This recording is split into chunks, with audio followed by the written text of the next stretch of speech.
तो दोस्तों मैं आज फिर लेके आऊंगा एक आपके सामने बहुत ही बेहतरीन वीडियो। दोस्तों मेरे कान बज रहे हैं या एक्चुअली में भी आपको पुलिस की गाड़ी की आवाज आ रही है? अरे हाँ, ये सामने से ही तो पुलिस की गाड़ी आ रही है। एक्चुअली में मैंने लोन पेमेंट नहीं किया था इस लॉकडाउन के दौरान, और अभी बैंक वालों ने कॉल किया कि मेरे को पुलिस अरेस्ट कर लेगी और जेल जाना पड़ेगा, 7 साल तक की जेल की सजा है। और देखो ये पुलिस की गाड़ी अभी सामने ही आ रही है। तो दोस्तों ये वीडियो मैं बाद में आगे फिर बनाऊंगा, अभी मैं जल्दी से पतली गली पकड़ के निकल जाता हूं, नहीं तो पुलिस उठा के ले जाएगी। फिर मिलेंगे नेक्स्ट वीडियो में।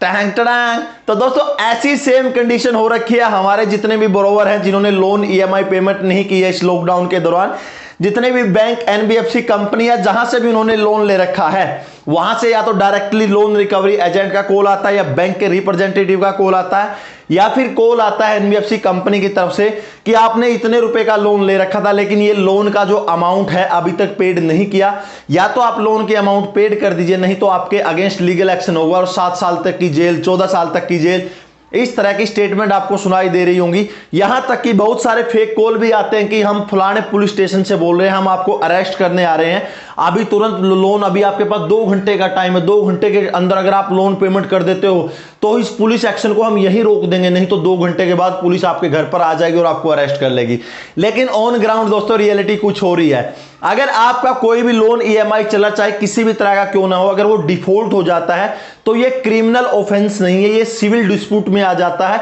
और सिविल डिस्प्यूट में कभी भी क्रिमिनल एक्शन नहीं होता है। सीधे सीधे शब्दों में समझ लीजिए कि दोस्तों चाहे आपका किसी भी तरह का लोन डिफॉल्ट क्यों ना हुआ हो, अगर बैंक वाले बोलते हैं कि पुलिस एक्शन होगा, पुलिस उठा के ले जाएगी, नहीं होगा। क्योंकि ये दोस्तों मेरी स्टेटमेंट नहीं है, सुप्रीम कोर्ट का जजमेंट आ रखा है दोस्तों 2019 का, जो केस चला था सुप्रीम कोर्ट में, Satish Chandra versus state of Gujarat. Actually उस केस में हुआ क्या था कि सतीश चंद्रा जी ने जो लोन ले रखा था लगभग कितना 35 या 45 लाख रुपए का, वो नहीं पेमेंट कर पाए थे। उसके बाद केस चला था गुजरात हाई कोर्ट में, जिसमें गुजरात हाई कोर्ट ने बोला था कि नहीं ये ऑफेंस है और उसके अगेंस्ट आईपीसी की धारा 405 के तहत मुकदमा दर्ज किया था। लेकिन फिर वो मामला चला गया सुप्रीम कोर्ट में, और सुप्रीम कोर्ट ने 2019 में बिल्कुल क्लियर कर दिया था। सुप्रीम कोर्ट की जो बेंच है, जस्टिस एनवी रमन्ना सर और जस्टिस मोहन एम सर, इन दो की बेंच की अध्यक्षता ने क्लियर कर दिया था कि यदि कोई भी लोन अगर डिफॉल्ट एक्टिविटी के अंदर डिफॉल्ट नहीं होता है, यानी जितनी भी फ्रॉडलेंट एक्टिविटी है कि फ्रॉड करने के पर्पज से उस बंदे ने डिफॉल्ट नहीं किया है, उसकी जेन्युइन प्रॉब्लम है, जैसे कि लॉकडाउन में हम सभी लोगों की जेन्युइन प्रॉब्लम है, हमारे कामकाज बंद हो चुके हैं, अगर इस तरह से लोन डिफॉल्ट हुआ है तो वो क्रिमिनल केसेस के अंदर जो है उसकी इन्वेस्टिगेशन नहीं होगी,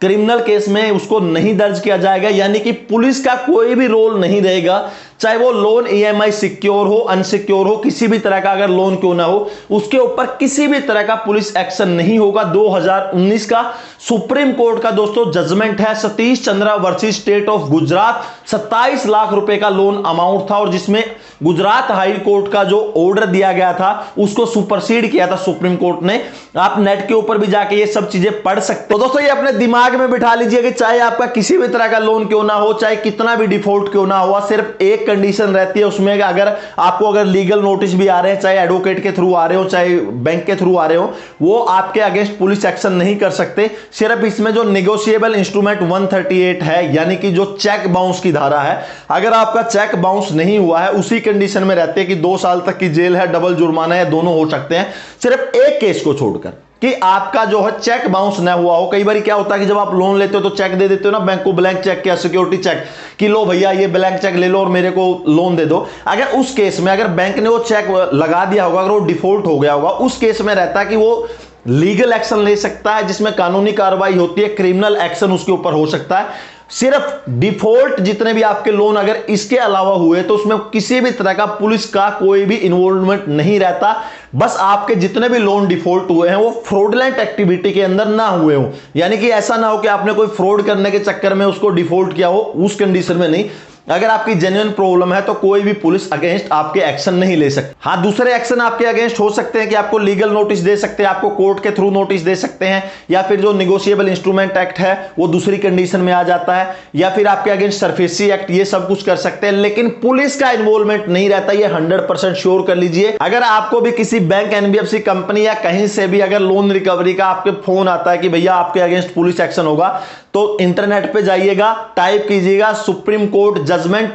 जो है Satish Chandra versus state of Gujarat, उसको डाउनलोड कर लीजिएगा और तुरंत बैंक वालों के सामने रख दीजिएगा, भैया ये लो, तुम सुप्रीम कोर्ट से बढ़कर तो नहीं हो। बस उनकी आंख अपने आप ही टक से खुल जाएगी, भैया ये तो हमसे भी ज्यादा चालाक है, हम तो इसको मूर्ख बनाने के चक्कर में आए थे, इन्होंने हमारी आंखें खोल दी। तो फाइनली दोस्तों डरना है नहीं, लोन है तो भरिए, नहीं है तो मत भरिए। अगर कोई और स्पेशल कुछ आएगा तो हम बैठे हैं आपको पूरा क्लियर करने के लिए। फाइनली वीडियो कैसे लगी, अगर अच्छी लगे तो लाइक कीजिएगा, कोई कमेंट है तो कमेंट सेक्शन में कमेंट कीजिएगा और इसी तरह से नॉलेजेबल टॉपिक पर वीडियो पाने के लिए चैनल सब्सक्राइब कीजिए। तो दोस्तों नेक्स्ट वीडियो के लिए तब तक जय हिंद, वंदे मातरम।